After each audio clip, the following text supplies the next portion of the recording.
que constituye una de las principales formas de almacenamiento del hierro. Su causa principalmente es por dos, cuando hay aumento en la absorción del hierro por la dieta, que quiere decir que pues la persona está consumiendo más hierro de lo normal, ya sea a través de medicamentos, de fármacos, o si recordamos que el hierro lo encontramos principalmente en los vegetales de hojas verdes, también, o sea, aumento en el hierro, pues obviamente va a llevar a que se absorba más y que se acumule en las células como hemosiderina o que se acumule el pigmento de la hemosiderina. Y también en pacientes que tienen transfusiones sanguíneas repetidas, ya sea que tengan alguna enfermedad como leucemia o alguna infección o que hayan tenido alguna hemorragia. Entonces, transfusiones sanguíneas repetidas llevan a depósito de este pigmento en las células. Este pigmento se va a ver muy parecido a la lipofuscina, no sé si se acuerdan cómo se veía, les voy a regresar la diapositiva. Se ve prácticamente muy parecido, si no es que iguales. Se ven los dos de color marrón claro, así de tipo granular en las células. Realmente es de cierta manera indolente lo que nos está dando a entender era lo que les comentaba aquí, que hay aumento en la absorción de hierro o que el paciente tiene múltiples transfusiones. Otra cuestión que nosotros podemos llegar a ver en las células son las calcificaciones. Hay dos tipos de calcificaciones. Bueno, las calcificaciones patológicas es el depósito anómalo en tejidos de sales de calcio. Hay dos tipos. Apréndanselos, distrófica y metastásica. La distrófica es cuando hay depósito local de la calcificación en tejidos que están muriendo. Es como un tipo de cicatrización, bueno, no es como un tipo de cicatrización, más bien se acompaña cuando hay un proceso final de inflamación, de necrosis, como lo dice ahí, en algunos tipos de carcinomas los vemos, o sea, se asocia a diferentes padecimientos, ya sean neoplásicos, de carcinoma, de infección, de traumatismo, donde hay destrucción de las células y se acompañan de esta acumulación de calcio. En la calcificación metastásica, esto es por consecuencia de una hipercalcemia por trastorno del metabolismo del calcio. Recuérdenme qué glándulas son las que se encargan del metabolismo del calcio.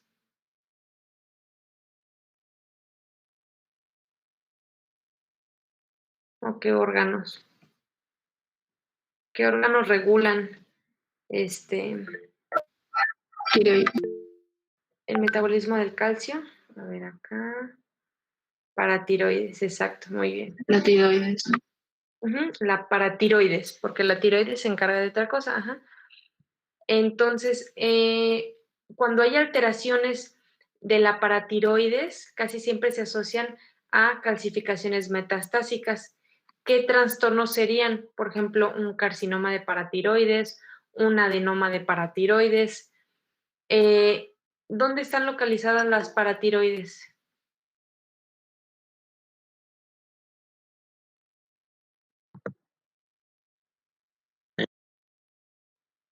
Atrás de la tiroides. En el cuello. Ajá, exacto, en el cuello, o sea, si lo vemos de forma distal, exacto, están, bueno, adelante de la tiroides. ¿Cuántas paratiroides tenemos?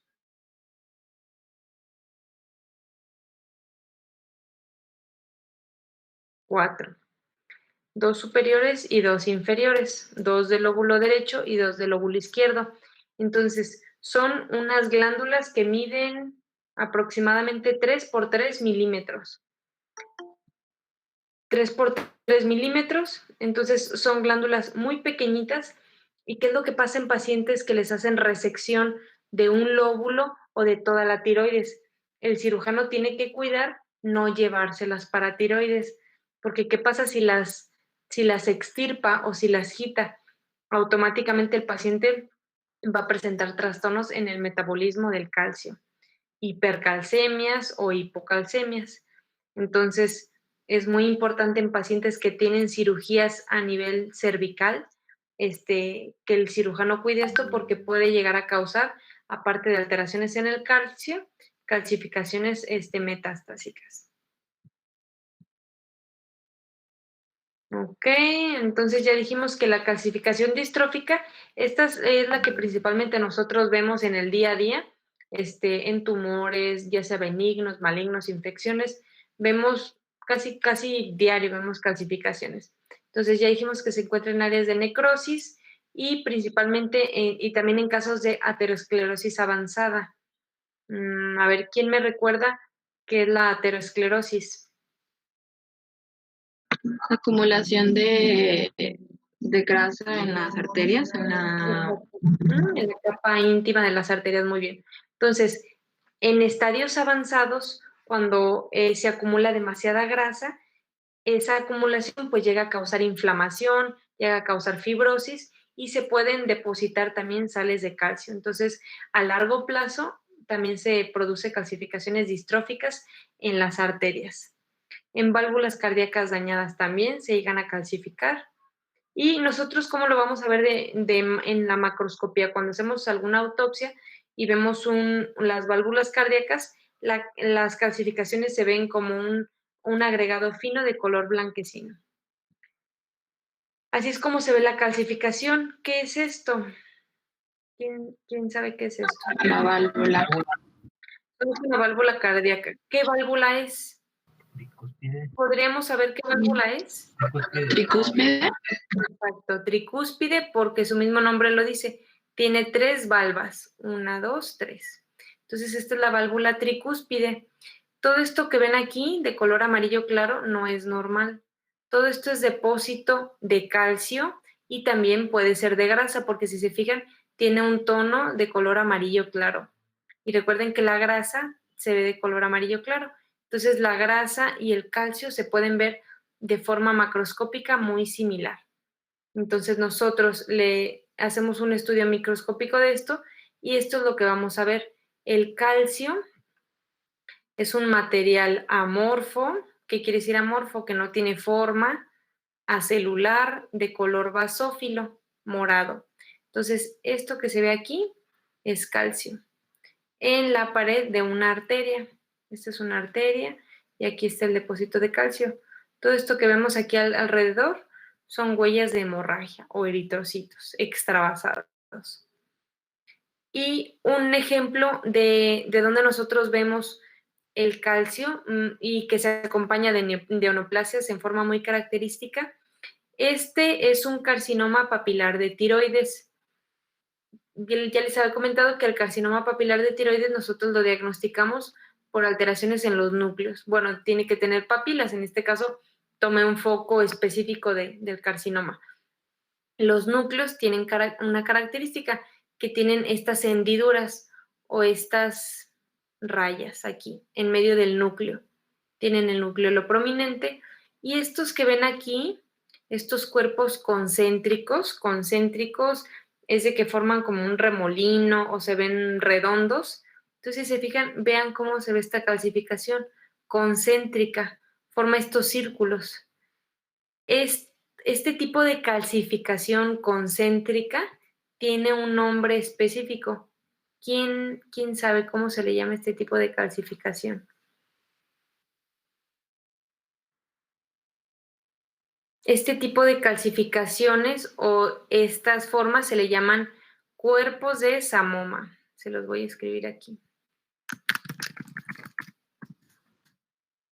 Samoma.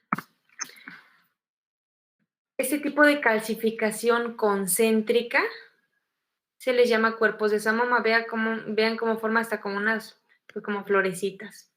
Esto lo vemos, lo vemos en 2 patologías, en 2 carcinomas. En los carcinomas de tiroides, en los carcinomas papilares de tiroides y en los meningiomas. Entonces, en meningiomas y en carcinomas papilares de tiroides, nosotros llegamos a ver frecuentemente, acompañado de las células pues malignas, estos cuerpos de Samoma que son, ya dijimos, calcificaciones distróficas o metastásicas. ¿Quién me dice cuál de las dos? Distróficas. Distróficas, ¿por qué distróficas, Sonia? Porque sería un depósito local. Exacto, un depósito local, por muerte de las células, y otra razón es porque, por ejemplo, este paciente no tiene alteración en el metabolismo del calcio, sino tiene un carcinoma que no tiene nada que ver con las paratiroides o con el metabolismo del calcio, entonces es completamente ajeno a ello, entonces se le llama calcificación distrófica. ¿Dudas con los depósitos, con la necrosis, con la apoptosis? Nada, todo quedó claro. Sí, doctora. Doctora, yo sí tengo una duda. Mande. Lo de la saponificación es lo mismo, por ejemplo, que mencionaba ahorita de la grasa que se convierte en calcio o es distinto. La saponificación es una técnica, bueno, es un procedimiento para disolver las grasas. Eso es lo que pasa en el intestino. Hay una saponificación de las grasas por medio de la bilis. Entonces, la saponificación es el método mediante el cual el organismo divide o permite digerir o procesar las grasas a través de la bilis. Pero nosotros lo llegamos a ver, por ejemplo, cuando hay acumulación en los macrófagos que acumulan lípidos, pero, ay, ¿por qué me preguntas esto? Sí, o sea, es exclusivo de las grasas y es la técnica para disolverlas, para digerirlas y que el organismo pues pueda absorberla, porque ¿qué pasa si no hay una saponificación? El organismo no puede digerirla y se excreta en las heces. Es por eso que hay veces que se ven heces pues con vacuolas de grasa, incluso de forma macroscópica, o en la orina, porque no hay una adecuada saponificación de las grasas o digestión. Ah, ok, eso creo que me confundí más bien que o sea, los residuos de los ácidos grasos Ajá. forman jabones de calcio, pero es distinto, ¿verdad? Sí, o sea, se pueden acompañar o sea, los mecanismos, pero la calcificación, bueno, ajá, esto es exclusivo de la calcificación, es independiente de las grasas, de la saponificación, pero se pueden acompañar en ciertos procesos porque al final ambos se manifiestan cuando hay lesión de las células o incluso muerte, como en este caso. Sí, muchas gracias. De nada, ¿alguna otra duda? Bueno. Ok, entonces si no hay dudas, les voy a platicar entonces rapidísimamente acerca de la técnica de histoquímica y luego vamos a ver la técnica de inmunohistoquímica. Entonces, ¿qué es la técnica de histoquímica? Es una técnica que nosotros utilizamos para identificar ciertas sustancias en tejidos por medios químicos. En pocas palabras, nosotros coloreamos las células con ciertos colores para identificar ciertas sustancias, microorganismos, sustancias y microorganismos. Entonces, nosotros, la técnica, pues realmente la más utilizada y que todos los patólogos dependemos de esa, es la hematoxilina y eosina, que luego se las voy a decir abreviada HY. Cada que les diga yo con HY, una célula vista con HY, quiere decir que estamos utilizando la tinción de hematoxilina y eosina. ¿Cómo voy a ver esta tinción o este colorante? Yo siempre voy a ver de color eosinófilo el citoplasma de color rosa. Pues se está uniendo al tejido que es ácido. Entonces el citoplasma siempre lo voy a ver eosinofílico o rosa. Y el núcleo siempre lo voy a ver basófilo, que es morado, que es donde está pues todo el ADN, y los ribosomas. Entonces, esta técnica es la técnica básica que utilizamos nosotros. vista aquí. Ya les he enseñado varias imágenes. Esta es la tinción de hematoxilina y eosina. Vean cómo se ven las células, el citoplasma de las células de color eosinófilo o rosa y el núcleo de color basófilo por la hematoxilina.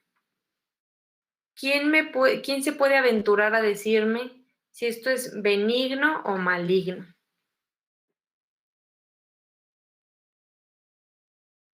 Benigno. Benigno. A ver, Fernando, ¿por qué piensas que es benigno?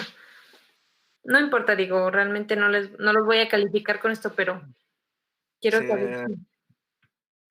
porque si fuera maligno, estuviera los núcleos más grandes. Ok, Y aquí está los núcleos normales. Bueno, el que estoy expansionando se ve bien. ok, Y porque la cromatina no está tan oscura. ok, Y el citoplasma, pues, también se ve normal. Se ve que no está tan... Porque cuando dijo que cuando son malignas, ujú, el citoplasma está, casi no se ve, pues se ve más el núcleo. ok. ¿Quién está en desacuerdo o de acuerdo con su compañero? Yo estoy en desacuerdo. ¿Por qué estás en desacuerdo? Bueno, yo creo que se ve, o sea, la célula ya tomó una morfología distinta, o sea, ya se ve como más alargada su núcleo, o yo lo veo irregular, o sea, que ya se dividió, se me fue la palabra.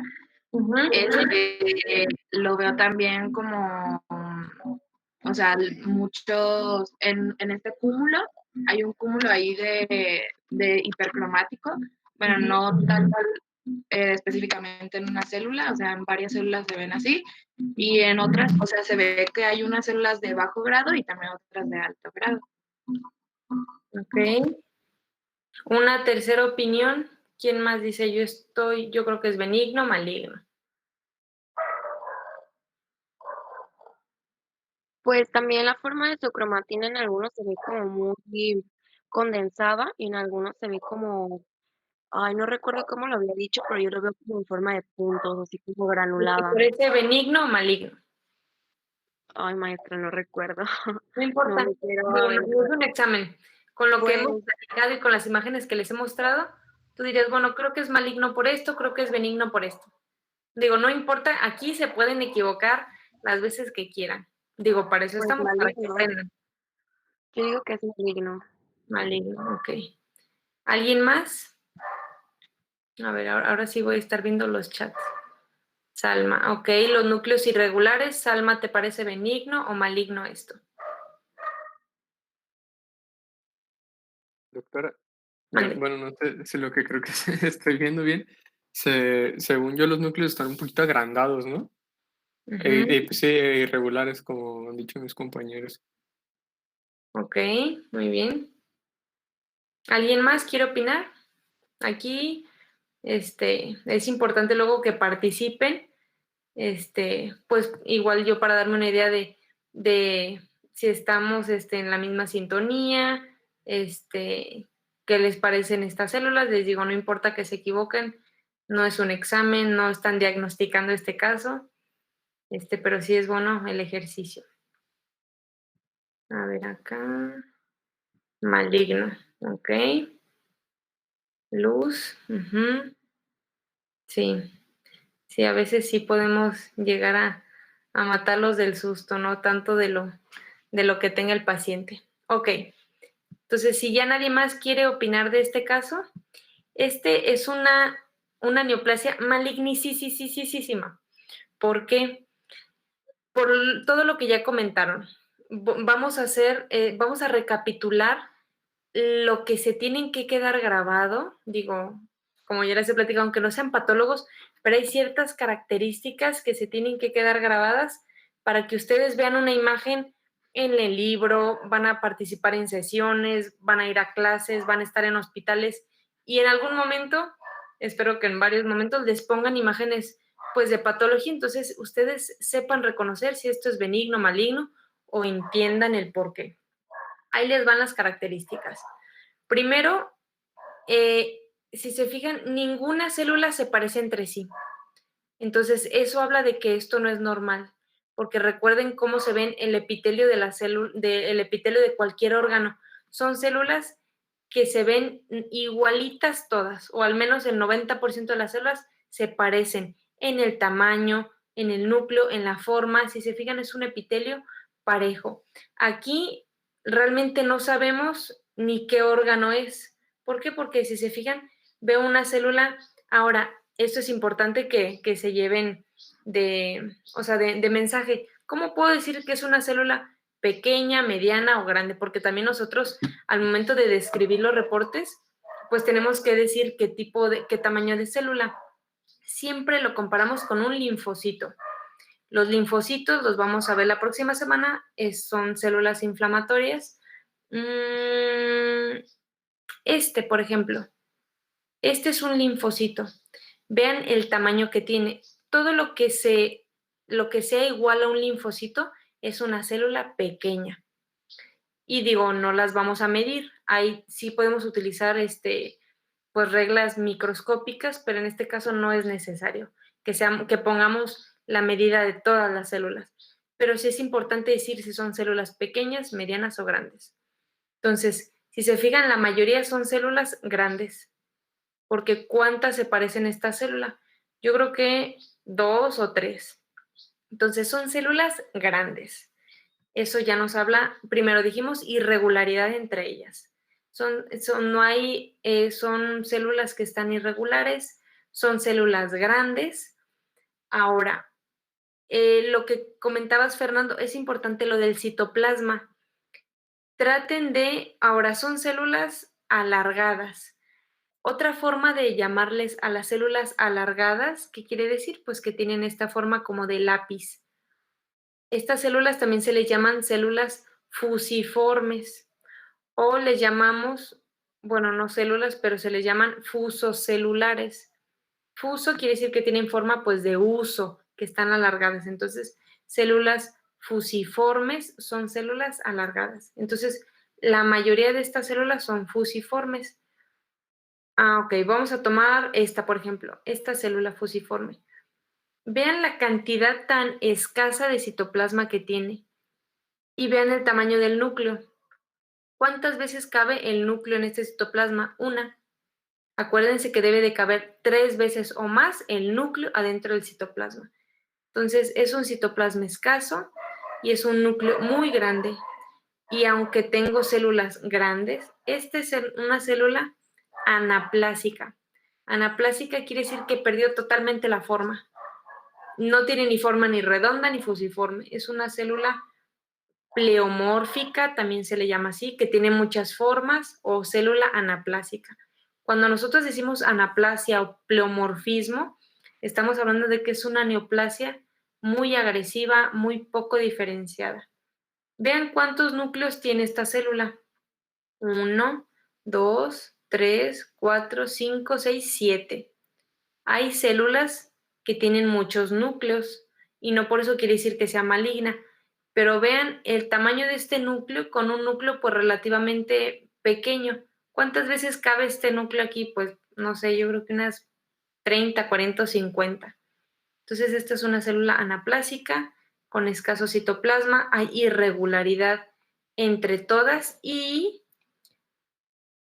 aunque comentaron por ejemplo de la cromatina, aunque la cromatina o el núcleo no se ve tan oscuro, pero tampoco es, o sea, si yo no veo todos los núcleos de este color, no quiere decir que esto lo voy a descartar de que es maligno, ¿no? Porque tengo otras características que me apoyan a que esto es maligno. Una de ellas también es las mitosis. Las mitosis quiere decir que qué tanto se están multiplicando las células. ¿Cuántas mitosis tengo en un campo? Este es un campo a 40x o a mayor aumento. Entonces yo estoy viendo una acá, acuérdense que tiene el núcleo, tiene una forma espiculada o los bordes del núcleo se vuelven espiculados como de pues arañitas o estrellitas. Entonces veo una mitosis, 2 mitosis, 3 mitosis. Hay tumores de mama, tumores sarcomas, tumores de tejido conjuntivo, que les damos la variante de o qué tan grado de agresividad están teniendo en base a las mitosis.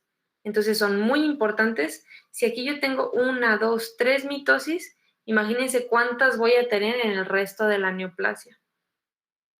¿Qué otra cosa? También llego a ver, bueno, estas son mitosis, porque por acá, cuerpos apoptósicos también, que ya habíamos hablado acerca de ellos, hay fragmentación de los núcleos. Entonces, esta es una neoplasia muy maligna. Podemos decir que es un sarcoma. La mayoría de los sarcomas, ¿qué son los sarcomas? ¿Quién me recuerda? En célula mesenquimatosa. Ajá, son las neoplasias malignas de las células mesenquimatosas, mesenquimales o del tejido conjuntivo, es lo mismo. Entonces, la mayoría de los sarcomas tienen esta forma de las células, son células fusiformes, la mayoría, digo, no se vayan a quedar con esa idea, pero la mayoría de las veces que nosotros vemos una neoplasia donde hay muchas células alargadas, pensamos en sarcomas. Obviamente depende de la localización. Ok, entonces, todo esto fue para decirles que esta es la tinción principal que utilizamos en la patología. Ahora, hay tinciones prácticamente para cualquier elemento del organismo o de la célula. Tenemos tinciones para el tejido conectivo. El tejido conectivo nosotros lo vamos a ver de forma normal en el estómago, por ejemplo. En el estómago o en el intestino, tenemos tejido conectivo en todos lados. Y nosotros para identificar este tejido, aunque lo podemos identificar con H y E, pero una forma de resaltarlo es mediante esta tinción. Todas las tinciones tienen su nombre dependiendo la persona que las describió. Entonces, este se llama el tricrómico de Masson, que tiñe o colorea la colágena. Entonces, ¿de qué color la va a teñir? De color azul. Si se fijan, ya no estamos viendo pues el mismo color morado y rosa que vimos hace rato, sino que es una coloración azul. Entonces, la colágena con esta tinción siempre la vamos a ver azul. ¿Por qué es importante a veces identificar estas tinciones? Porque por H y E a veces podemos llegar a confundir la fibrosis de la necrosis. Entonces es importante a veces para distinguir si es una neoplasia maligna o en este caso es muy importante que le estoy poniendo aquí. ¿Por qué? Bueno, está complicado que sepan, bueno, que alguien identifique este órgano. ¿Alguien? Bueno, está muy difícil. Esto es el hígado con cirrosis. ¿Qué es lo que pasa en la cirrosis? Hay una cicatrización del tejido. Como las cicatrices es tejido fibroso. Exacto, es tejido fibroso que pierde su función. Las células se llegaron a inflamar tanto o se lesionaron tanto que culminaron o desencadenaron fibrosis. Entonces, ¿por qué es importante siempre que nosotros veamos una biopsia o un tejido hepático del hígado? Siempre le tenemos que hacer esta tinción de Masson. ¿Por qué? Todo lo que se ve de morado son los hepatocitos que quedan. Y si se fijan, bueno, aquí se ve azul morado o como azul gris. Esto que se ve aquí son fibrosis, entonces nosotros para diagnosticar, bueno, nos acompañamos de los clínicos o los médicos tratantes, pero nosotros para decir que esto es cirrosis necesitamos ver estos nódulos de fibrosis. Entonces, fíjense cómo la fibrosis, de cierta manera, ha ido sustituyendo el tejido normal y fue formando estos nidos de células hepáticas. Entonces, nosotros si vemos esto, automáticamente decimos que es cirrosis. Si yo le hago una tinción de Masson y esto no se colorea de color azul, válgase la redundancia, y por ejemplo se colorea, pues no sé, de otro color morado o rojo, aquí como por ejemplo acá, si se fijan, todo lo que no sea colágena se va a teñir de color rojo. Si esto yo lo viera de color rojo, quiere decir que no es fibrosis, por ejemplo, puede ser necrosis. La necrosis no se tiene que teñir de color azul. Entonces, si yo veo aquí necrosis, pues yo no puedo hacer el diagnóstico de cirrosis. Yo digo que esto es una necrosis masiva del hígado. Entonces, es importante a veces tener la certeza si es fibrosis o necrosis. Y esto lo hacemos con la técnica de Masson. Entonces, la colágena se tiñe de color azul. Este es otro ejemplo también, donde yo llego a ver las paredes de los vasos. Sí, este es cerebro. Este es cerebro donde yo llego a ver proliferación de vasos y las paredes de los vasos, acuérdense que se pueden llegar a colagenizar o tiene tejido conjuntivo. Entonces lo veo de color azul y el resto lo veo de color pues rojo, rosa. Hay enfermedades muy específicas que nosotros necesitamos esta tinción. ¿Qué epitelio es este? ¿Qué órgano estoy viendo? Intestino grueso. Intestino grueso.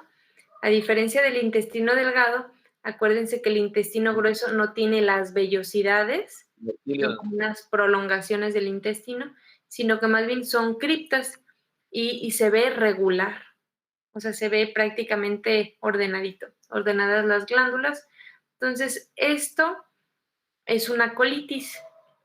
Una colitis, ¿por qué? Porque hay infiltrado inflamatorio en la lámina propia. Normalmente vemos infiltrado inflamatorio en la lámina propia, pero aquí ya excedió el primer tercio. Normalmente lo vemos en tercios basales, entonces ya excedió el tercio basal y sutilmente, no sé si alcanzan a ver que se ve como una banda fibrosa, pues sí, una banda de color eosinófila por H y E. Aquí está. Entonces yo estoy viendo una banda fibrosa y ahora yo no sé si esto es fibrina, yo no sé si esto es necrosis, el edema también se puede llegar a ver así, o yo no sé si esto es fibrosis. Hay una colitis específica, microscópica, que quiere decir que yo no me la puedo detectar al microscopio, que se llama colitis colagenosa, que se deposita esta banda de fibrosis en la lámina propia y solamente yo la identifico con la técnica de Masson. Entonces, si yo la sospecho por H&E, yo le hago su tinción y veo que hay una banda fibrosa aquí, automáticamente hago el diagnóstico de colitis colagenosa y es por eso a veces se presenta con diarreas. Hay pacientes que tienen diarreas y la única alteración que presentan es esta. Entonces, hay diagnósticos muy específicos que requieren de esta técnica. Hay otras tinciones, esta tinción de Berhoff, que es para detectar las fibras elásticas. Las fibras elásticas nosotros las vemos, por ejemplo, en las arterias, en la íntima, ahí hay fibras elásticas. Cuando hay pérdida de las fibras elásticas, a veces por aterosclerosis, por trombosis, por neoplasias de los vasos sanguíneos, nosotros hacemos esta técnica para ver si las fibras elásticas se ven de color negro. Es un tipo, pues, de fibrosis, entonces es una técnica también que se acompaña para ver si hay pérdida o no de las fibras elásticas. Entonces vean aquí cómo se ve la arteria con sus fibras elásticas de color negro.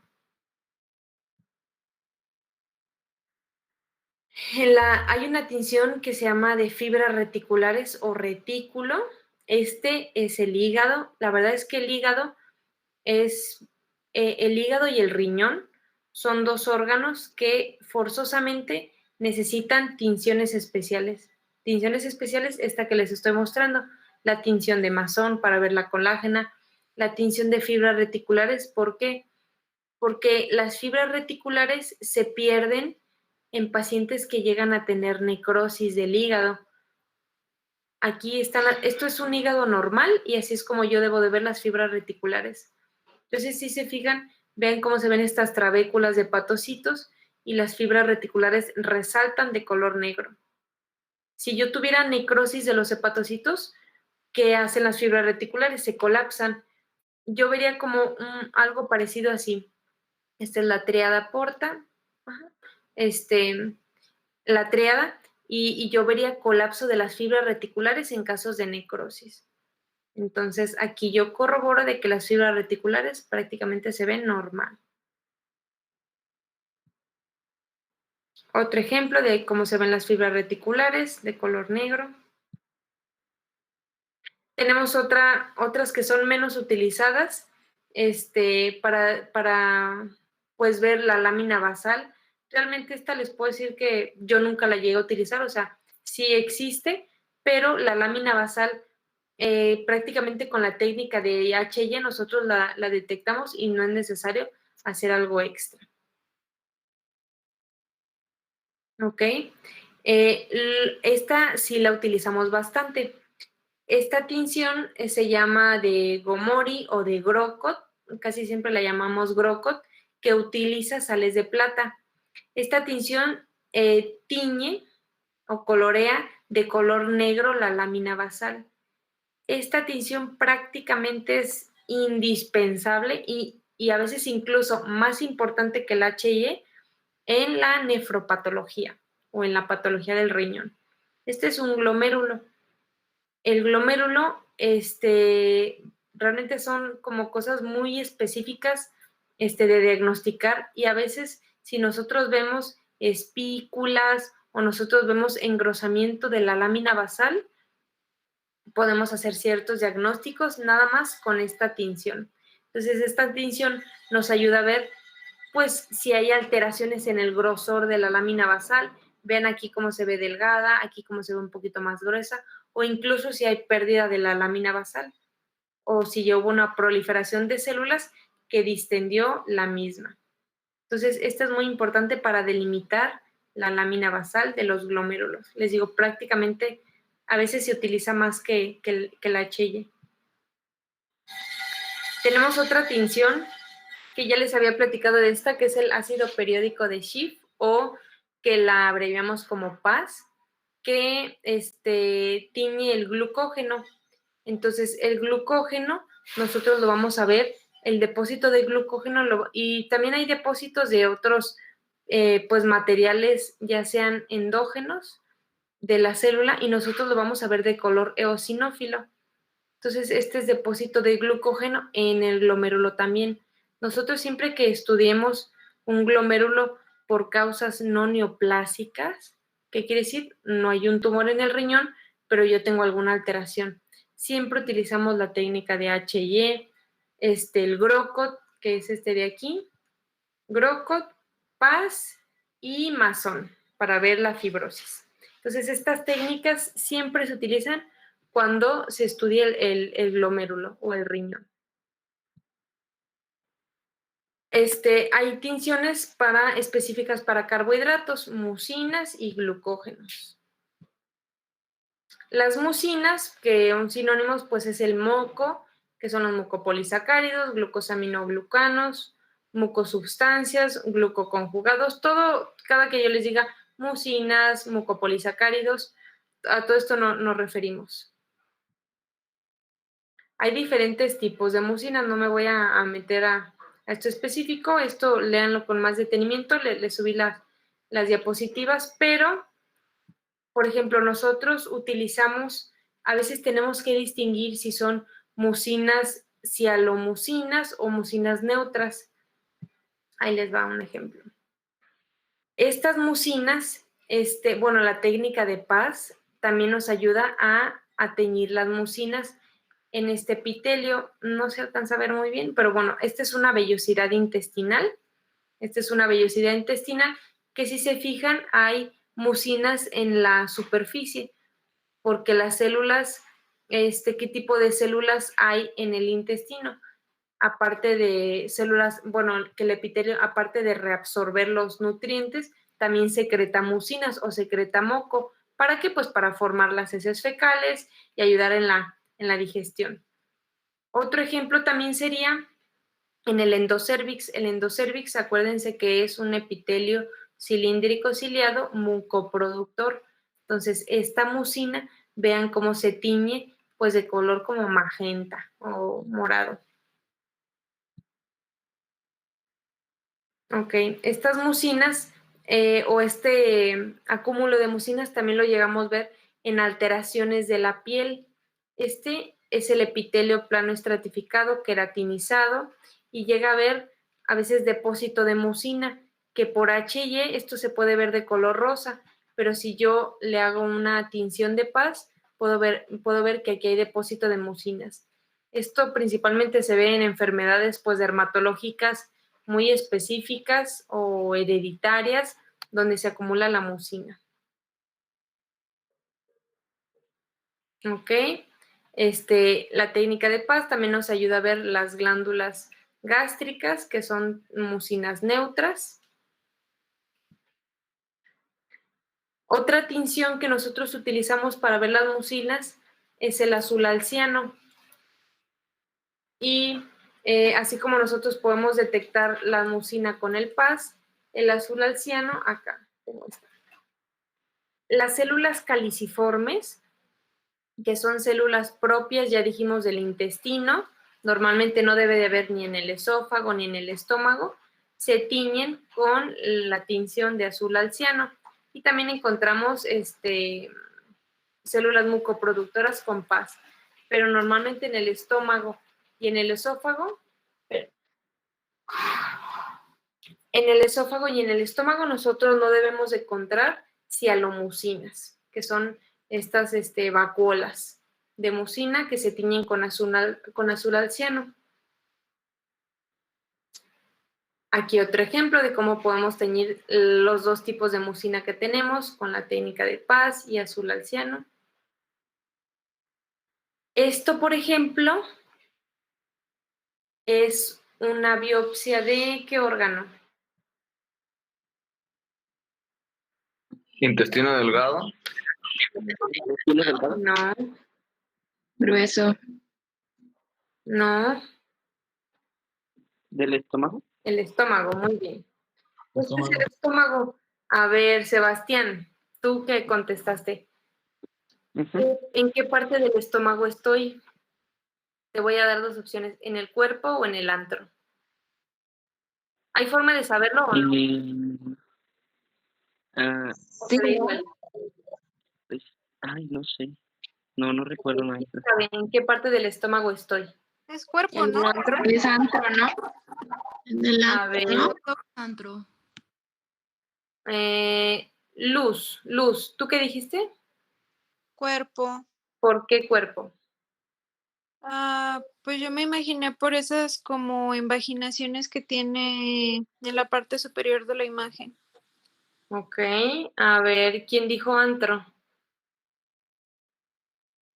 Yo. Ok, ¿por qué antro? ¿Será por las glándulas? O sea, ya hay como para poder alcalinizar.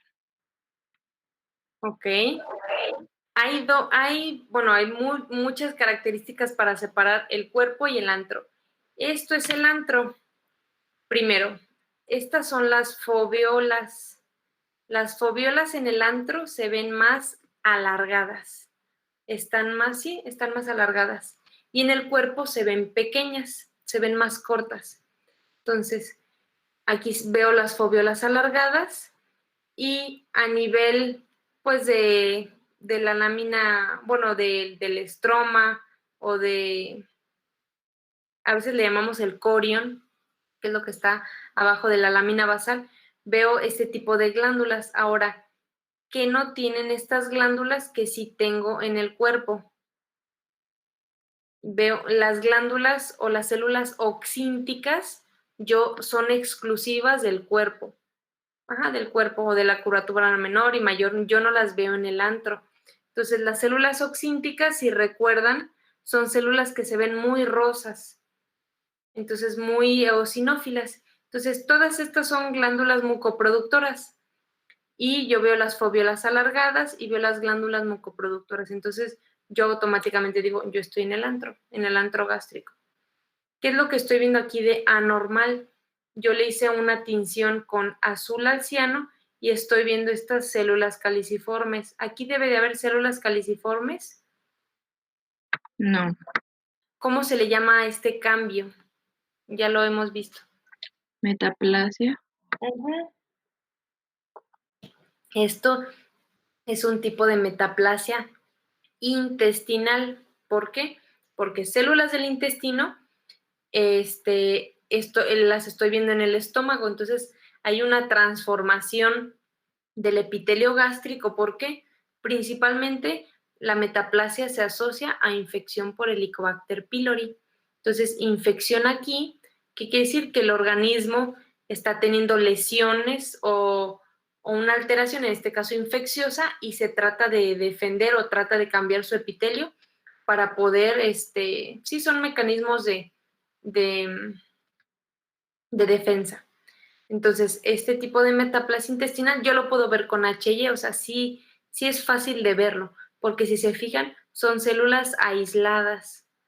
A diferencia de estas, que son células mucoproductoras, las células caliciformes son más grandes y tienen una vacuola central de mucina, pero pues yo le puedo poner azul al ciano para resaltarlas. ¿Dudas hasta ahorita? Bueno, les voy a dar 10 minutitos, y ahorita continuamos.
Dijimos que esto es el antro. El antro es donde principalmente hay infecciones por Helicobacter pylori. Entonces, si nosotros ya nos vamos acercando al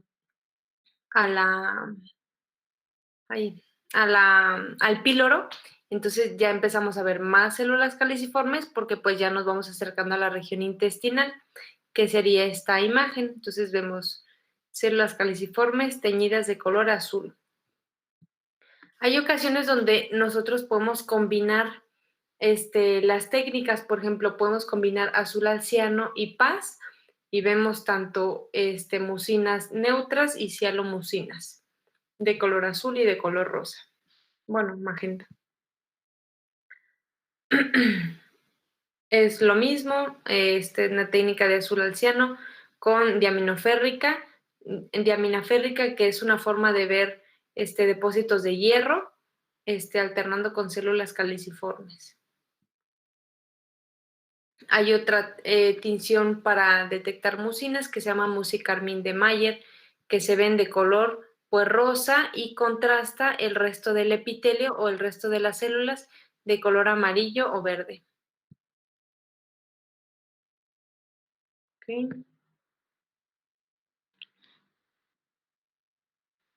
Esto es igual para detectar, por ejemplo, ¿se acuerdan? Ya les había mostrado este tipo de células. ¿Quién recuerda qué células son estas? Se las voy a describir. Son células grandes que tienen una vacuola en el citoplasma de mucina, tienen el núcleo rechazado en la periferia y es un núcleo irregular, que hasta les dejé de tarea. ¿Anillo de sello? Células en anillo de sello, exacto. Entonces, estas son células en anillo de sello que principalmente se las encontramos en el carcinoma gástrico difuso de células en anillo de sello, pero también las encontramos en los carcinomas de colon con células en anillo de sello. Con la técnica de Paz, nosotros podemos hacer dos formas, o hay dos formas que utilizamos con y sin diastasa.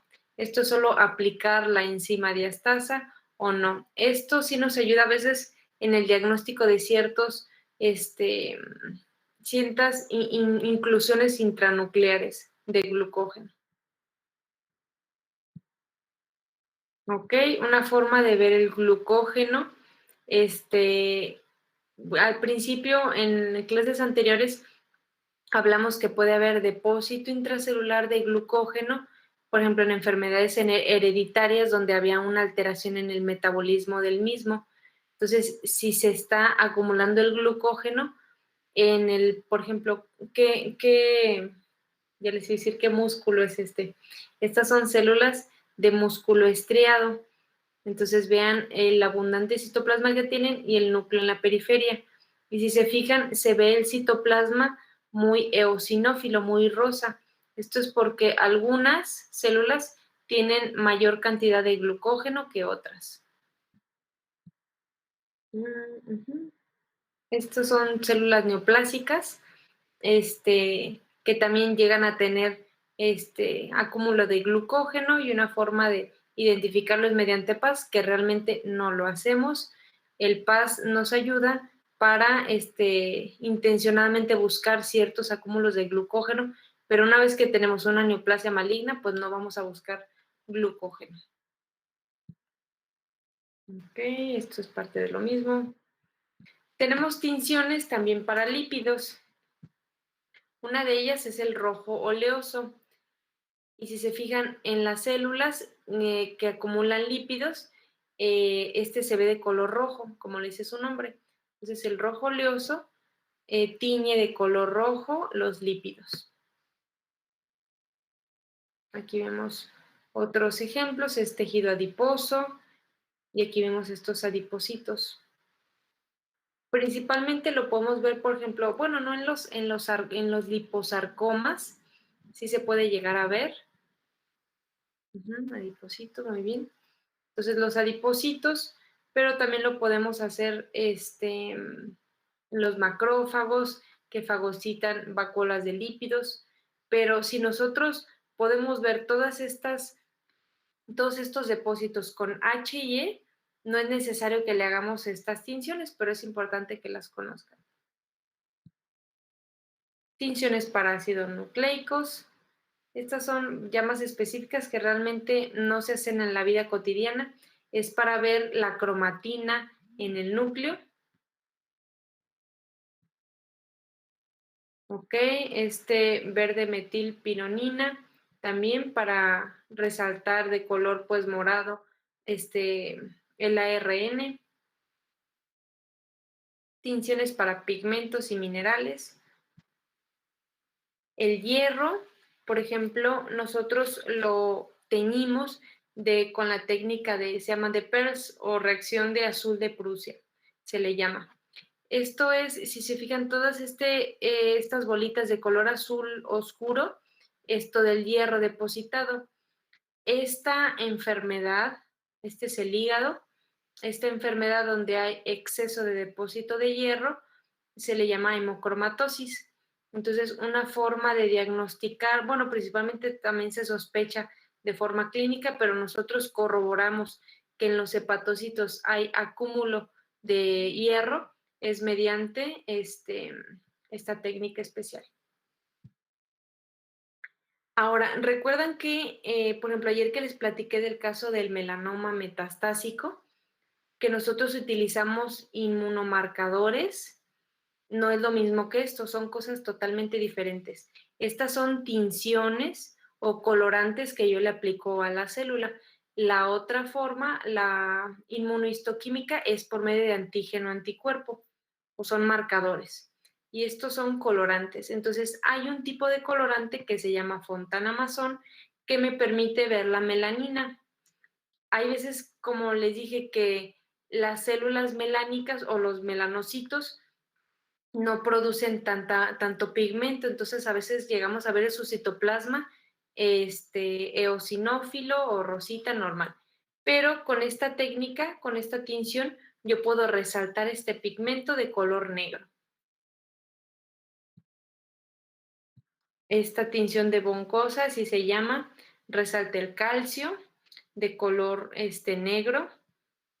Esto cuando hay dudas, si el depósito que yo estoy viendo, ya dijimos que el calcio se ve de color basófilo, intenso, pero hay veces que son depósitos pues muy microscópicos que se pueden llegar a confundir con otros pigmentos, entonces yo confirmo que sea calcio mediante esta tinción. Ya habíamos hablado de que hay ciertas proteínas que se pueden acumular en el organismo, como el amiloide. El amiloide tiene una tinción muy, muy específica. Aquí se las voy a poner. En la amiloidosis, como lo dice su nombre, es una enfermedad pues sistémica, que puede empezar de forma localizada en riñón, en pulmón, en arterias, bueno, prácticamente en cualquier órgano se puede acumular amiloide y se manifiesta en los pacientes porque llegan a tener, es como una cicatrización del tejido. Entonces, la tinción de rojo Congo, así se llama, me permite ver el amiloide de color, pues se le llama rojo, rojo ladrillo, que aquí se ve medio rojo rosa, y contrasta el resto de las estructuras de color azul. Ahora, yo necesito corroborar que esto que está aquí es amiloide, y ¿cómo lo hago? Utilizo un microscopio de inmunofluorescencia que utiliza, como dice la palabra, fluorocromos. Y este color verde manzana que se le llama, que tiña o resalte el amiloide de color verde, me corrobora que esto es amiloidosis. Entonces, estas son técnicas especiales que se hacen en pacientes con sospecha de amiloidosis. Ahora, ¿qué pasa si esto se tiñera de color azul? Pues esto puede ser fibrosis o necrosis. Si es fibrosis, ¿yo cómo lo corroboro? Haciéndole una técnica de Masson. No tenemos, haciéndole una tinción, perdón, no tenemos tinciones específicas de necrosis, pero ya mencionamos el día de ayer las diferentes formas en las que nosotros podemos ver la necrosis. Otro ejemplo de rojo Congo con luz polarizada. Vean cómo se ve de color rojo, pero resalta o se polariza de color verde, verde claro. También hay otra tinción que nos ayuda a ver el amiloide que se llama cristal violeta, que resalta este depósito de proteína de color morado, a diferencia del otro que es rojo. Las tinciones también nos ayudan para resaltar ciertos microorganismos. Por ejemplo, la tinción de Gram, que esta ya la vieron en microbiología. Ya vieron microbiología, ¿verdad? ¿O apenas? Apenas este semestre lo estamos llevando. Ah, ok. Entonces van a ver la tinción de Gram, que es para pues detectar bacilos Gram positivos y Gram negativos. Los bacilos Gram positivos se tiñen de color en basófilo o morado, que serían estos. Entonces, estas son las células epiteliales, que puede ser, por ejemplo, estómago, y nosotros vemos estos bacilos, estos como bastoncitos pequeñitos, que son las bacterias. Van a ver que hay, pues, bacilos, que son los que tienen forma de bastón, hay cocos que tienen forma redonda, cocobacilos, los estreptococos, estafilococos, dependiendo de cómo se agrupan las bacterias, es la forma que se le da. Por ejemplo, este es un estreptococo. Quiere decir que se unen muchos cocos de forma lineal. Entonces, este es un estreptococo. Entonces, son bacterias gram positivas porque con la tinción de gram se tiñen o se colorean de color morado. Estas también. Estos son cocos gram positivos. La tinción de Wartin-Starry también me permite ver ciertos bacilos y contrasta con el color amarillo.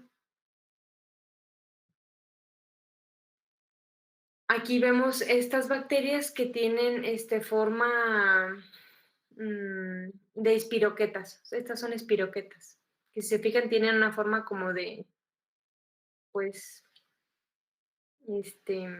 Lombrices. ¿Mande? De espiral. Tienen forma de espiral. Hay otras tinciones que también nos ayudan a ver las bacterias, que es la tinción de Diff-Quick, pero esta no contrasta tanto, por ejemplo, como el Gram, que si se fijan las bacterias se ven moradas y el resto de epitelio es rosa, entonces me ayuda a ver un contraste. Pero aquí, pues prácticamente todo se ve azul, nada más veo estos microorganismos. Esto que ven aquí es el epitelio gástrico, y esta que ven aquí son las bacterias de Helicobacter pylori. Nosotros prácticamente no necesitamos hacer ninguna tinción. Al principio sí es muy difícil de detectarlas porque si se fijan, parecen hasta como basuritas. Pero siempre estas bacterias se acumulan en la superficie del moco. Ahí es donde les encanta estar. Entonces nosotros hay que buscarlas en la superficie, no las voy a buscar acá abajo. Ahora, es importante el ambiente del epitelio de la región donde está la bacteria, porque van a ver que la mayoría de los microorganismos llegan a causar una reacción inflamatoria alrededor de la infección. Entonces, si yo veo nada más estos bacilos, pero aquí abajo no veo células inflamatorias, que ya las vamos a ver dependiendo si es una inflamación aguda o crónica. Ahora, si yo veo muchas células inflamatorias, yo me voy a la superficie del epitelio y busco intencionadamente estos microorganismos. Entonces, se acompaña tanto del ambiente inflamatorio como de los bacilos, entonces yo puedo corroborarlo realizándole estas tinciones. Warthin-Starre también me permite detectar estos bacilos.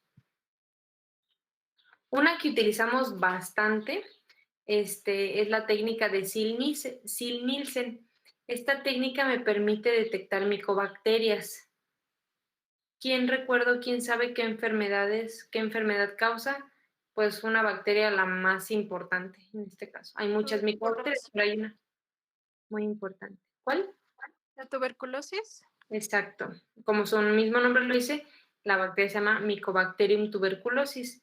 Entonces, yo la vamos a ver la próxima semana en enfermedades infecciosas, me parece, o en inflamaciones.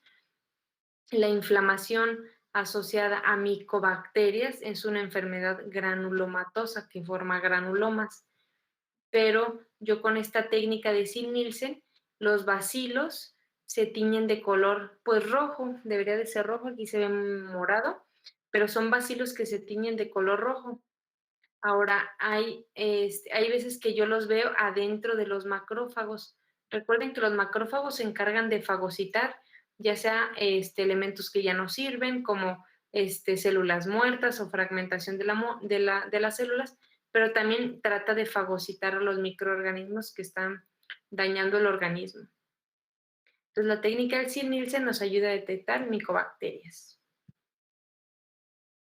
Ok, hay una técnica muy específica que se llama Fitefaraco, que nos permite detectar micobacterias, pero más específico, la micobacteria de la lepra.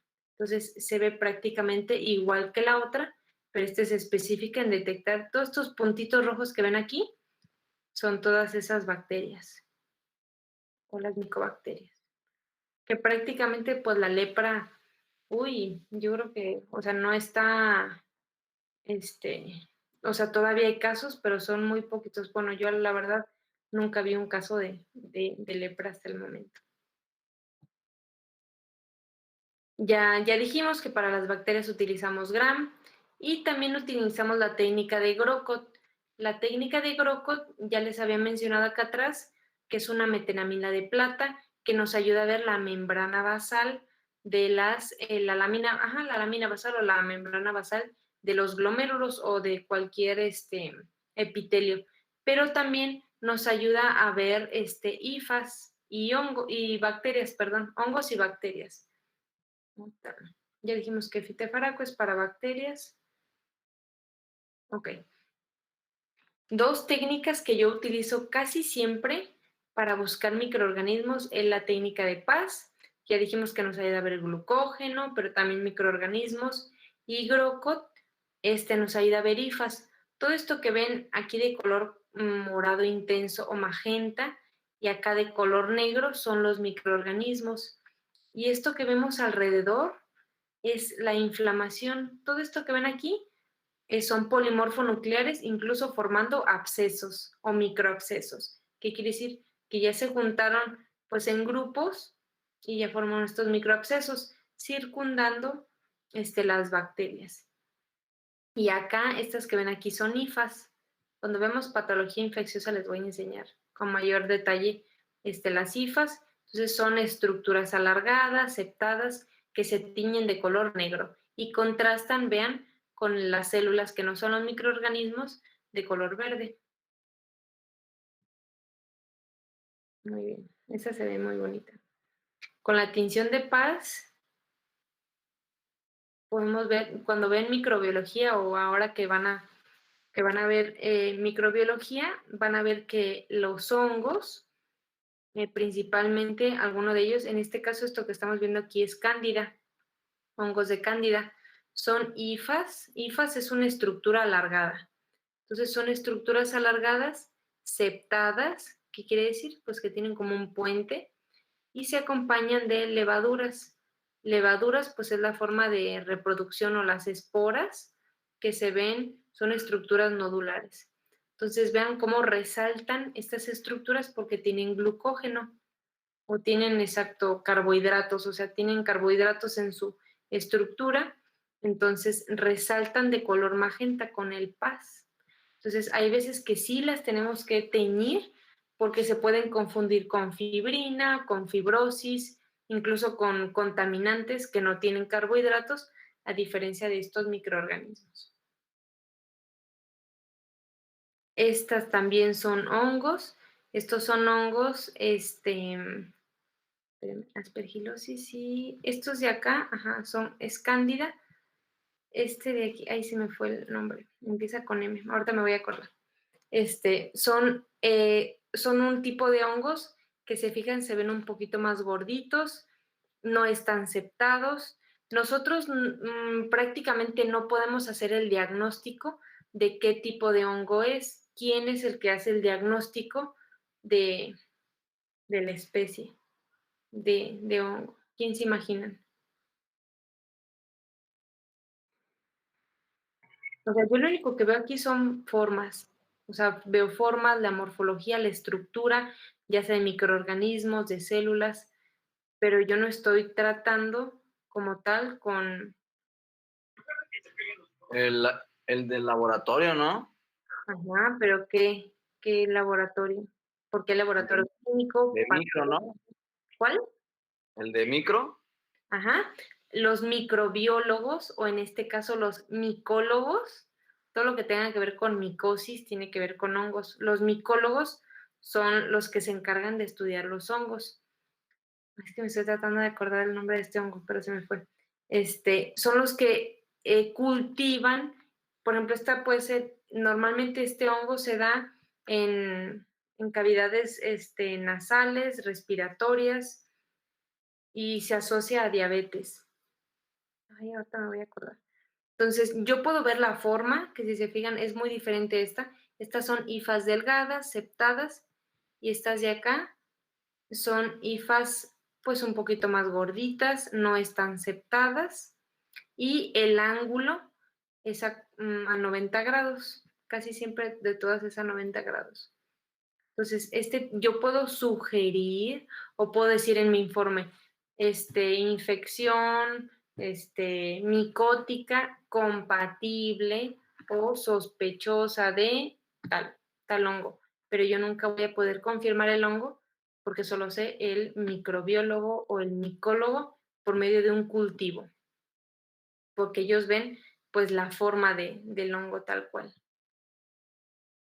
Estos son otro tipo de hongos que si se fijan se pueden confundir con calcio, con algunas otras estructuras, incluso células, pero ¿qué es lo que me hace sospechar de una infección? El ambiente.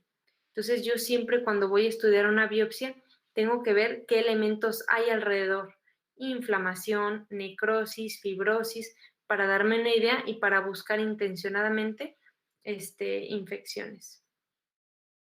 Lo mismo, se fijan, estas son levaduras que se tiñen con compás. Ujú. Si yo veo estas levaduras, incluso hay veces que las infecciones micóticas se acompañan de necrosis. ¿Qué tipo de necrosis es esta? ¿Quién me dice? Licuefactiva.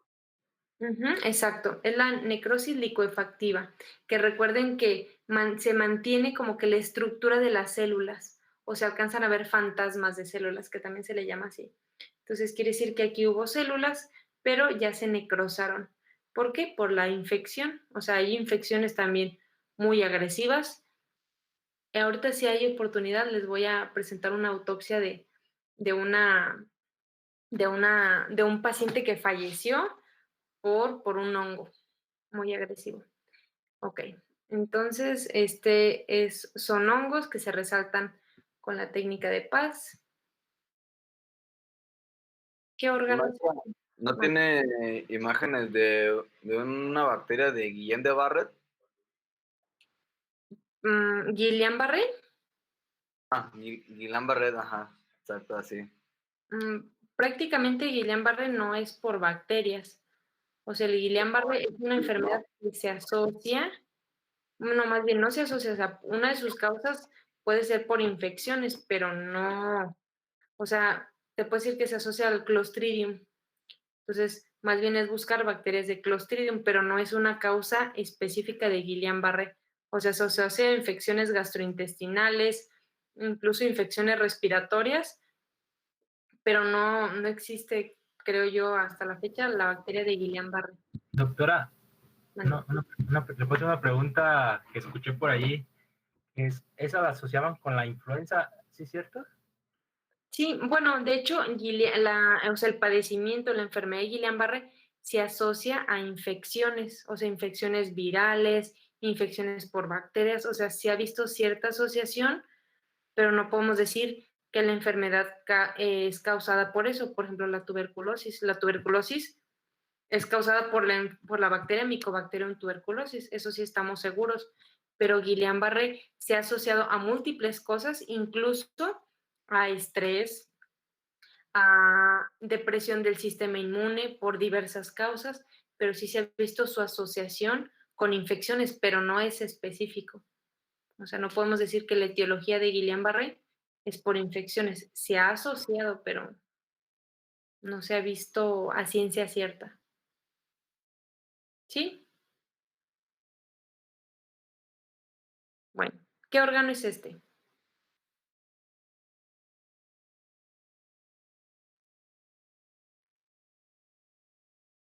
Es pulmón. Pulmón, ¿por qué? Porque yo aquí tengo los alveolos, estos que ven aquí son las paredes alveolares, y aquí adentro no debe de haber nada, porque este es el espacio alveolar, aquí hay aire. Entonces yo veo estas estructuras redondas, están formadas por hifas y levaduras, entonces esta es una neumonía, infección de los neumocitos por hongos. Aquí hay algunos macrófagos tratando de fagocitar pues el microorganismo. Entonces, con la técnica de Paz, si se fijan, se llegan a resaltar algunas paredes de los alvéolos, pero principalmente se resaltan las estructuras o los microorganismos. Otro ejemplo de cómo con la tinción de Groco, todas estas estructuras alargadas, todos estos son hongos. Los puedo ver de forma transversal, los puedo ver de forma longitudinal, dependiendo cómo se haya hecho el corte en ese momento. Lo mismo, se ven de color negro. Creo que esto ya es parte de lo mismo, levaduras.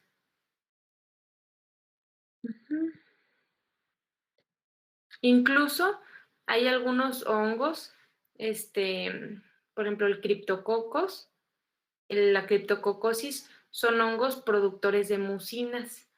Entonces yo los puedo teñir con estas tinciones que ya vimos, azul alciano y musicarmín, que tiñen las mucinas en el intestino o en el estómago. Yo también puedo resaltarlas con esto. También algunos hongos se llegan a teñir con la tinción de Gram. Y prácticamente sí se pueden detectar con hematoxilina y eosina. Pero me ayuda de estas tinciones. Déjenme, creo que es parte de lo mismo. Con hematoxilina y eosina, con Grocod, con PAS. Incluso algunos protozoarios, yo los tiño con PAS. Estas son amibas o la entameba histolítica, que parecen macrófagos, pero a diferencia de los macrófagos no se tiñen con esta tinción. Entonces, pueden ser células grandes con su citoplasma pues también amplio, pero realmente son protozoarios. Ajá, lo mismo, creo que ok, hay algunos pues parásitos ya mayores o de mayor tamaño que también se tiñen con la tinción de hematoxilina y eosina y Grocod. No me voy a meter en mucho esto, lo van a ver en microbiología. Nada más les quiero decir cómo utilizamos diferentes técnicas para teñir los microorganismos. También podemos utilizar tinciones para ver depósito de algunos gránulos o proteínas celulares. Fontanamazón, ya les dije, para ver la melanina. Grimelius, nos ayuda para ver algunos gránulos de células neuroendocrinas. Azul de toloidina, nos ayuda a ver ciertos gránulos de heparina en los hepatocitos. Con la técnica de PAS también podemos teñir algunos gránulos de tumores específicos, como el tumor del saco vitelino. Sí, son cosas como muy, muy específicas de tumores. Ok, para neuropatología también tenemos tinciones de mielina. Bueno, la verdad es que sí les quiero enseñar esa autopsia. Déjenme la abro. Para que vean, para hacer como un repaso de lo que...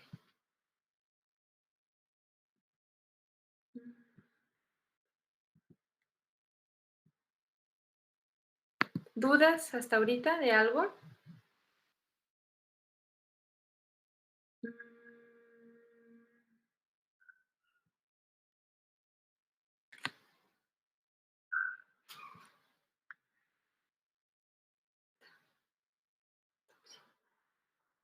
Ok. Déjenme... Les voy a presentar, bueno, cómo nosotros llevábamos las sesiones allí en el hospital, que realmente ustedes las van a ver. Que son sesiones multidisciplinarias. ¿Ahí ven la pantalla? ¿Ven la presentación? No, ¿verdad? No, doctora. No. No.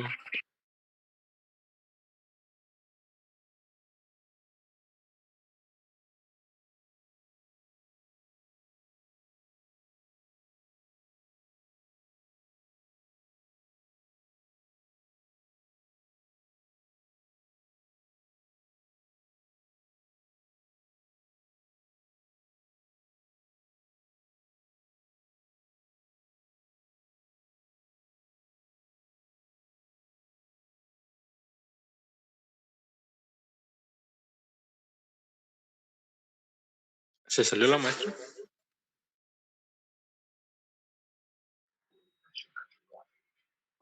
Parece que sí. ¿Me escuchan? Sí. Ay, perdón, como que se apagó la compu. Ok. Ahí va.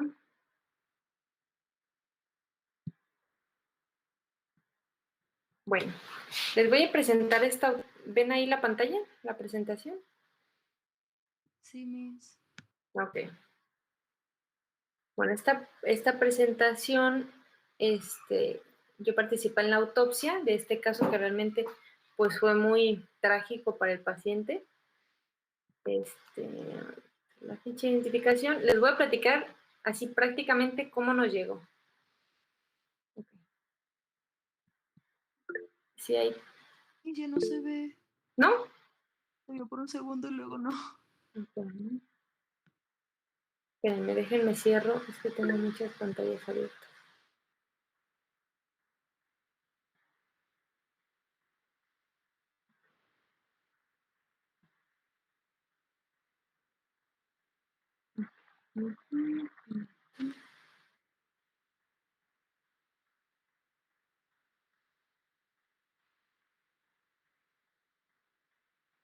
Ya, ¿verdad? Bueno. Ya. Si no se vuelve a ver o hay algo de problemas, me dicen. Este paciente ya falleció, era un hombre de 43 años. Lo único que tuvo, empezó con fiebre, 2 semanas, sí, una semana antes de fallecer, empezó con fiebre y empezó con rinorrea o descarga nasal o moco. Pues acudió a valoración, no tenía ninguna enfermedad asociada, no era diabético, no era hipertenso, no tomaba medicamento para nada, prácticamente una persona sana. Entonces, primero nos llegó esta biopsia nasal, que le vieron los otorrinos. Los otorrinos, pues en su exploración física, vieron que tenía una lesión nasal. Entonces, ¿qué hacen ellos? Pues le toman biopsia y nos la mandan a nosotros. Entonces, este es el epitelio cilíndrico ciliado mucoproductor.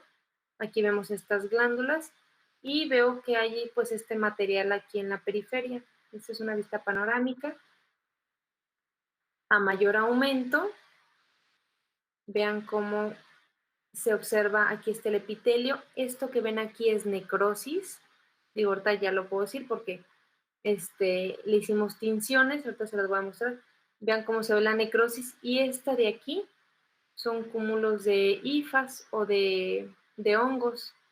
Estas estructuras alargadas, estos palitos, todos estos son hongos que se asocian a necrosis. ¿Por qué necrosis? Porque hay inflamación y aparte estoy viendo fragmentación nuclear. Entonces, se hace una tinción de paz, que este paz se ve muy morado, pero vean cómo se resaltan estas estructuras, incluso desde aquí. Desde aquí se resaltan estas estructuras, la necrosis y las glándulas. Con la tinción de Grocott, que esta tinción ya dijimos que nos ayuda a ver la lámina basal y en caso de los hongos nos ayuda a ver la estructura de color negro. Entonces vean cómo resaltan los hongos de color negro. Otra imagen. Ok, entonces, ¿cómo diagnosticamos este caso? Al hacer un reporte pues, de patología, describimos la biopsia, qué es lo que se recibe, y se diagnosticó como una hialoifomicosis, que quiere decir que hay hongos de forma, hialo significa que son hongos blancos, pero esto nada más lo puede diagnosticar el micólogo, en este caso un micólogo pues muy importante, ahí en el Hospital General nos ayudó a ver este caso. Entonces se diagnosticó así, por probable Aspergillus o Fusarium. Yo no puedo asegurar que eran estos microorganismos. ¿Qué pasó? ¿Qué fecha fue? Agosto del 2017. Al mes, sí, exacto, al mes, el paciente fallece. Son imágenes, pues, medio aparatosas. Si alguien tiene problemas, o sea, como que son imágenes muy sensibles, me avisan, sin problema. Esto que están viendo aquí, no les voy a presentar toda la autopsia como tal, me voy a centrar en el cerebro porque ahí es donde estaba la infección. Entonces, ¿qué es lo que estoy viendo aquí? ¿Se acuerdan cuando les dije que el cerebro, para extraerlo, hay que sostenerlo de la parte, pues, de abajo para evitar que se caiga mientras yo corto esto? ¿Qué es esto? ¿Los nervios ópticos? El quiasma. ¿El plasma óptico? Exacto, entonces, vean, este es el cerebro, así se ve un cerebro pues prácticamente en fresco, este es el cráneo, esta es la piel que se hace hacia arriba, ¿se acuerdan? Entonces la piel se hace hacia arriba, se corta el cráneo y automáticamente cae el cerebro. Pero pues yo tengo que cortar todos los nervios, el quiasma óptico. Y vean esto. Esto pues es prácticamente pus y está, o sea, esta infección de este paciente se fue de la cavidad nasal, perforó pues todos los huesos, etmoides, todos los huesos y llegó al cerebro. O sea, es una infección pues prácticamente mortal, muy agresiva por este hongo. Aquí ya se retiró el cerebro, entonces vean cómo se ve esta infección. ¿Qué región es esta? ¿Qué región del cerebro es esta? ¿Lo occipital? No, Es la La frontal. frontal. en la frontal, exacto. Entonces, esta es la región frontal. ¿Qué región es esta? La Temporal. sí, Temporal. temporal. ¿En qué cara, qué cara estoy viendo del cerebro? ¿La dorsal o la ventral? Central. Exacto, que es la parte de abajo. Entonces, vean cómo está destruyendo prácticamente pues parte de la región frontal del cerebro. Aquí están los quiasma ópticos, aquí está el polígono de Willis, aquí está el polígono de Willis, aquí está el cerebelo. A mayor acercamiento, vean cómo hay destrucción de la región frontal por pues, material purulento de aspecto mucoide con hemorragia. Maestra, yo tengo una duda. Sí. ¿Todo eso pasó desde que le hicieron el diagnóstico? O sea, ¿de un mes duró para hacer eso? Exacto. O sea, así Ajá. como les platico es como nos llegó el paciente. El paciente llegó en agosto y tenía un mes con los síntomas y sus únicos síntomas fueron fiebre y molestia nasal. Entonces le revisan la nariz y pues le ven que tienen realmente como unos pólipos, una lesión, le hacen la biopsia, que fue la primera que les enseñé, y al mes llega el paciente, creo que llegó, no sé si llegó, o sea, ya muerto, o llegó y a las pocas horas falleció ahí en el hospital. Pero se le hizo la autopsia porque este paciente ya conocíamos parte de sus antecedentes, si es que llegó pues ya muerto al hospital. ¿Qué es lo que nosotros hicimos en la autopsia? Nosotros hicimos una impronta de esta región. ¿Recuerdan qué es una impronta? Sí. A mí siempre se me olvida esa palabra. ¿No era cuando pegabas las láminas al tejido y solito como que agarraba la muestra? Exacto. Impronta, imagínense que yo tengo una laminilla y yo prácticamente la pego aquí a este material purulento, la pego y aquí tengo mi muestra. Entonces esas laminillas las junto, las extiendo, porque acuérdense que entre más delgado esté mi muestra o entre mejor extendida mi muestra, mejor la voy a ver.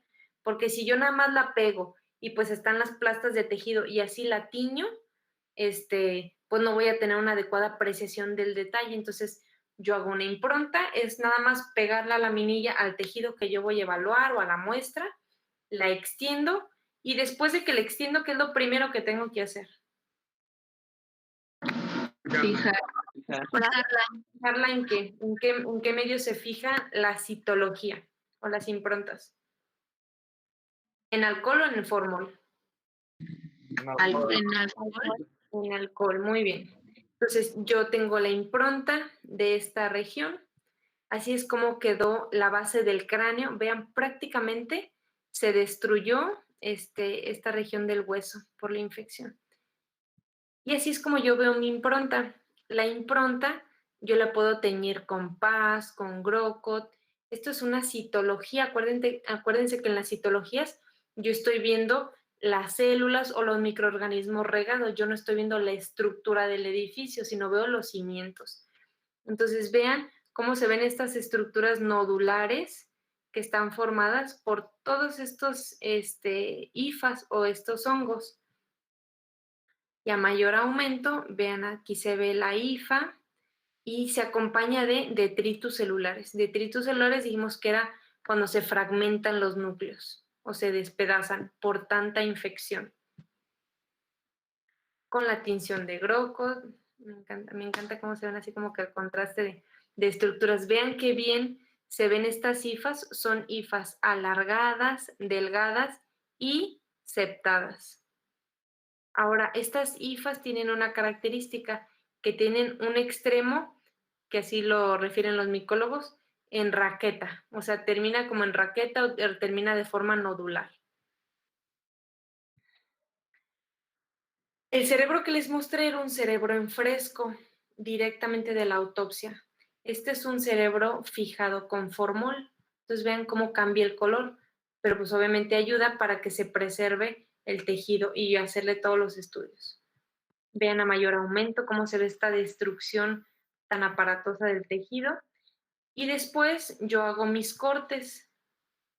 Este cerebro, el cerebro siempre se corta así, de forma sagital. Entonces yo hago cortes de forma sagital de mi cerebro para ver todas las estructuras.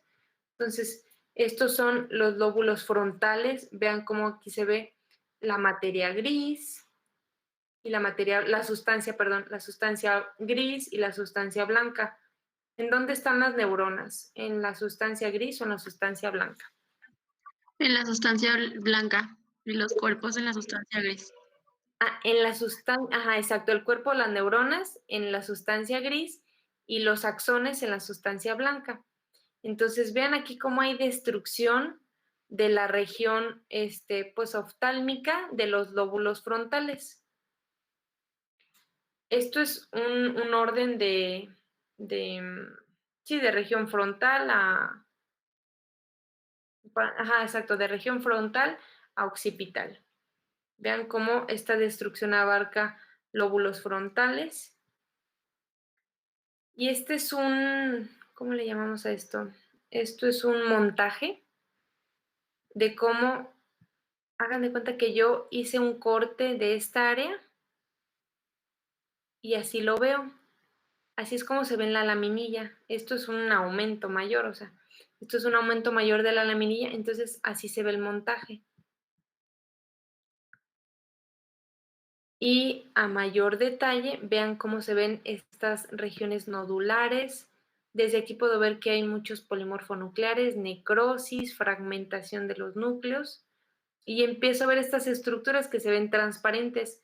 Con HY a veces sí es muy difícil ver estas estructuras, por eso yo me apoyo de las tinciones. Es tanto a veces que está condensado los microorganismos que llegan a formar estas, le llamamos bolas fúngicas o bolas de hongos. Con la tinción de Paz, yo ya resalto estas hifas. Y con la tinción de Grocott, muchísimo más. Vean cómo resaltan perfectamente los microorganismos. Ahora, vean cómo fue tan aparatosa esta infección, que no solamente destruyó, sino también llegó a formar un quiste. Llegó a formar un quiste, pues un hoyo.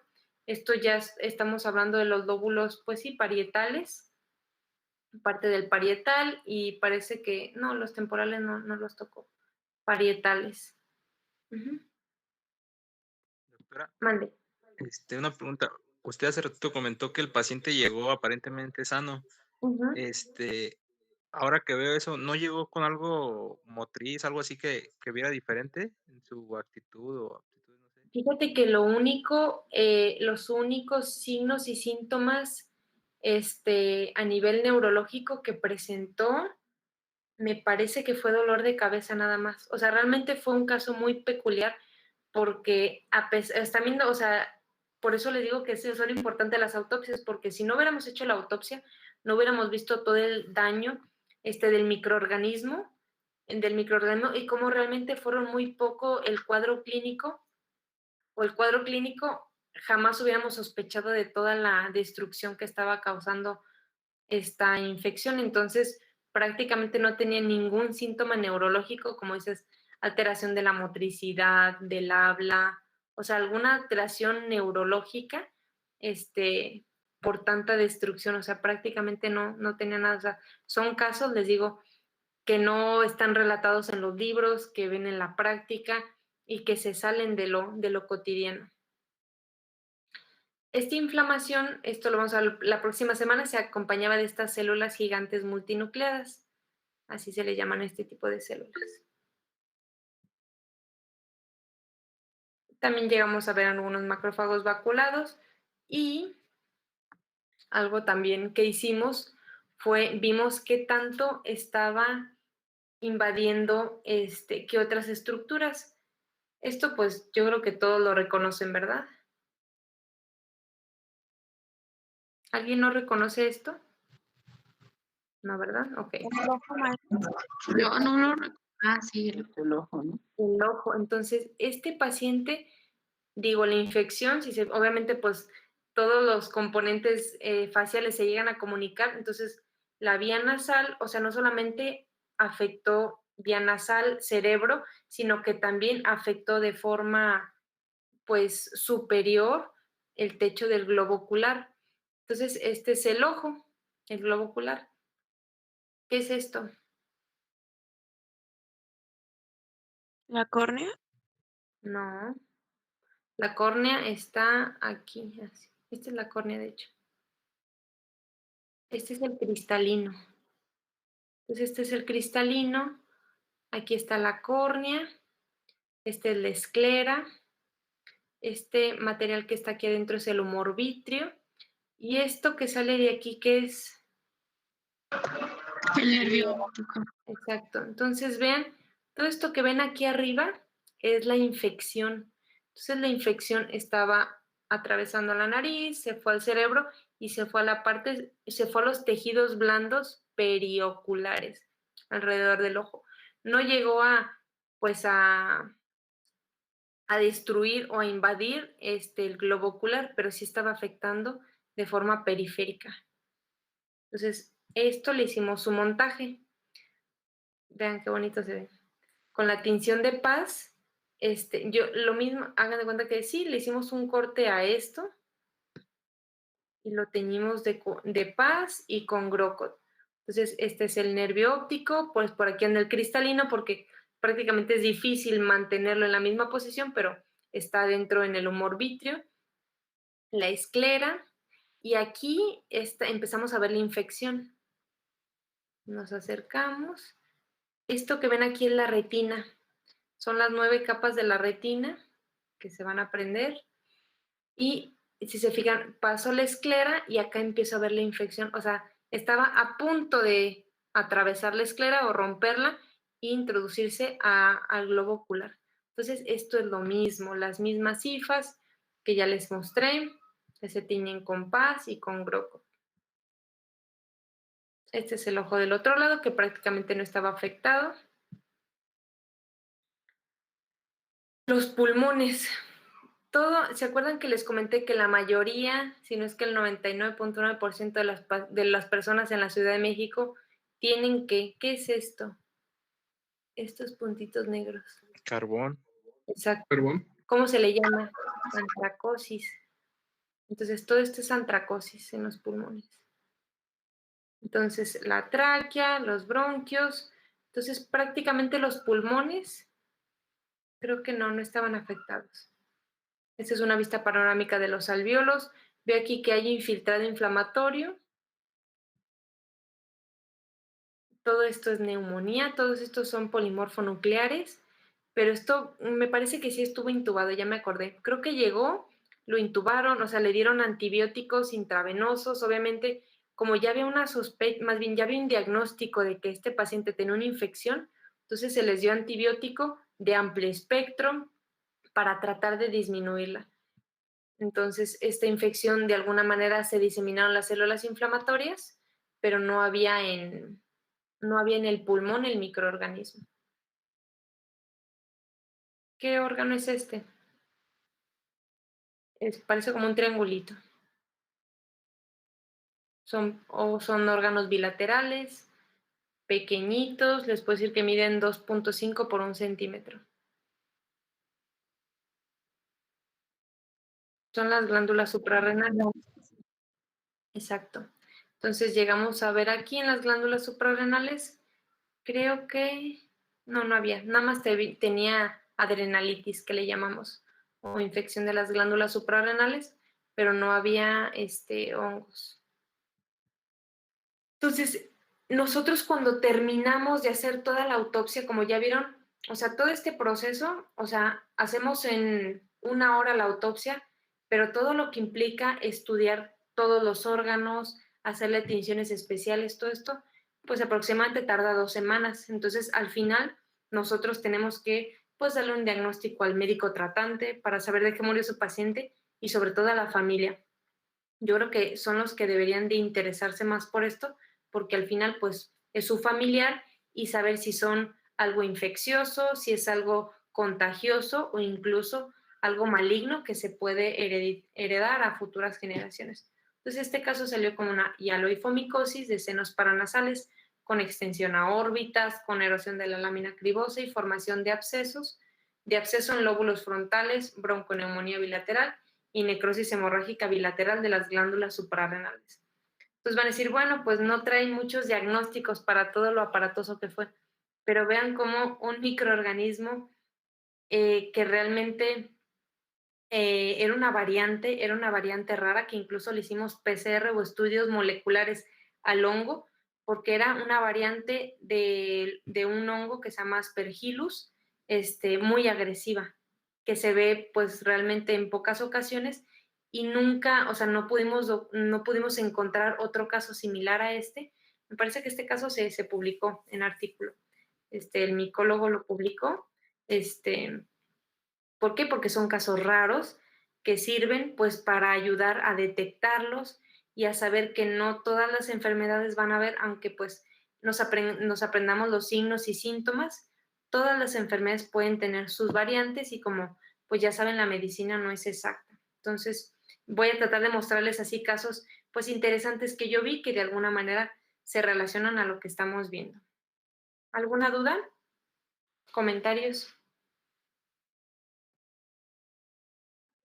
Doctora, esta presentación no las va a pasar también. Es que me perdí en muchas partes por el internet. Mira, esta no creo, la verdad. Porque, bueno, le voy a quitar obviamente los. Ay, no, perdón. La que pasó, la de las tinciones. Sí, claro. O sea, de hecho, esa ya está en la carpeta. La única que me falta pasarles es la de lesión, adaptación y muerte celular. Esa es la única. Gracias. Que me falta subirla.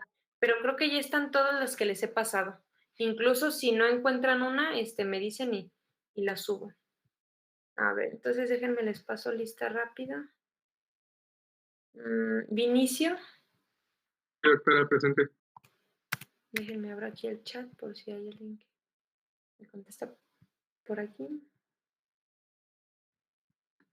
Fátima. Presente. Gerardo. Nadia. Gerardo presente. Nadia. Leslie. Presente, doctora.